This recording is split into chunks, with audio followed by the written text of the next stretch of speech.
Hello everybody, and thank you for joining me for another story time today. Today our story is going to be about farming. So some of you probably have parents, some of you might live on a farm and you're already a farmer.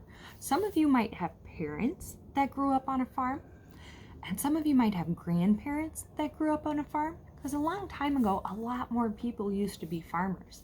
Now we have more farms that are much bigger and make a lot of food, so we have less farms than we used to have.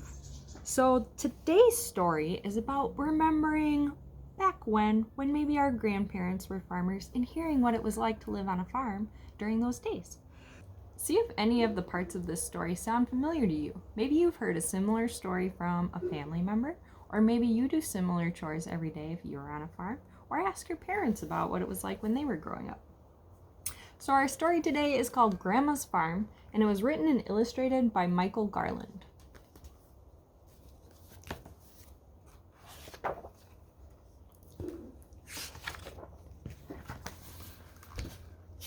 Grandma and Timmy were taking a trip to the old farm.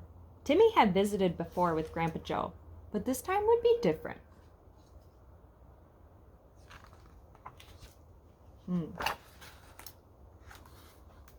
Can kind of see some really old looking buildings up there that maybe don't look like they're in the best shape. No one lived on the farm now, but Grandma Ginny had her own stories to tell about what life was like when she lived there and when Timmy's mother was a little girl.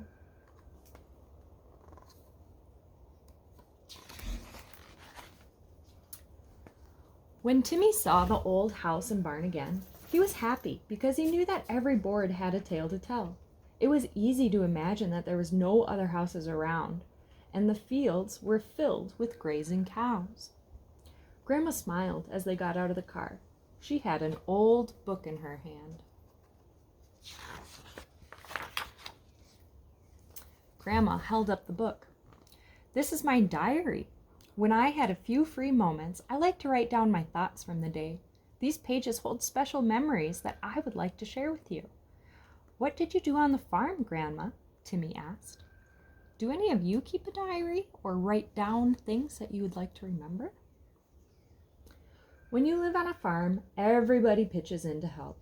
When Grandpa was off plowing on the tractor, I would feed the animals or cook the meals. When the children were home from school, they had chores to be done before they did their homework. "We all worked together," Grandma Ginny said. How many of you have chores you have to do?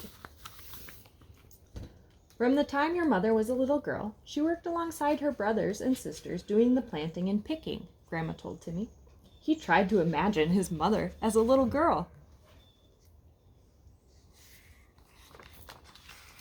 "It doesn't look like much now, but this barn is where we would feed and milk the cows," Grandma said. "Your mother liked to give each calf a pretty name that would make her older brothers and sisters laugh."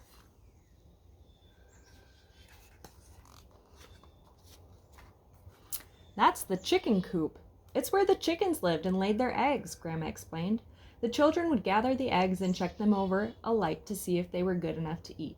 That's called candling." Timmy thought that might be fun.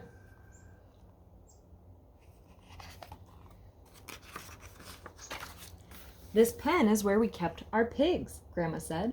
"Sometimes they would break out and get into the garden, and we would have to round them up and herd them back."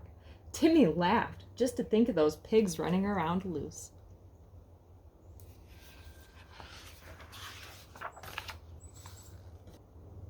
"What is this?" Timmy asked. "That's where we sheared the sheep. Once a year we would bring the sheep in there, one at a time, and clip their woolen fleece.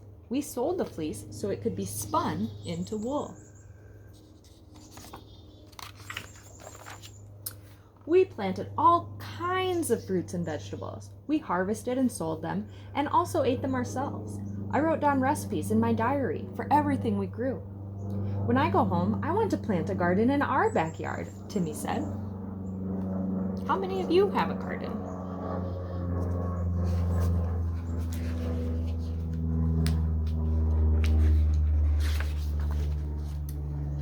Cooking 3 meals a day was a big job. Everybody played a part. Your mother might have set the table, and one of your aunts or uncles may have chopped the vegetables or helped me at the stove. When the meal was done, the kids each took turns clearing the table and washing the dishes. Sometimes I do the dishes after dinner, Timmy said, but sometimes I forget. Do any of you have to do the dishes? Timmy asked Grandma, "What did you do for fun on the farm?" "We would take the children fishing, or we would have a family game of baseball. At night, after we cleaned up from our dinner, we might play checkers or Candyland. We watched TV or read. We went to the library every week."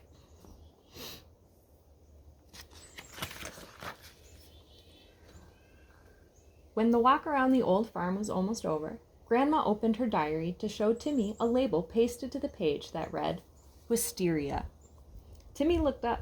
He could see that there were beautiful violet blossoms dangling all along the back porch of the old house.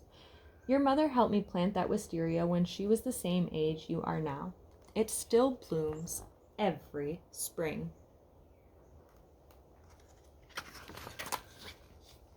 "What was the best part about the farm?" Timmy asked Grandma. Grandma Ginny smiled, but Timmy saw a little tear in the corner of her eye. She looked down at her diary as she flipped through the pages. "The best part about the farm was that it was a beautiful place where you could be together with the ones you loved."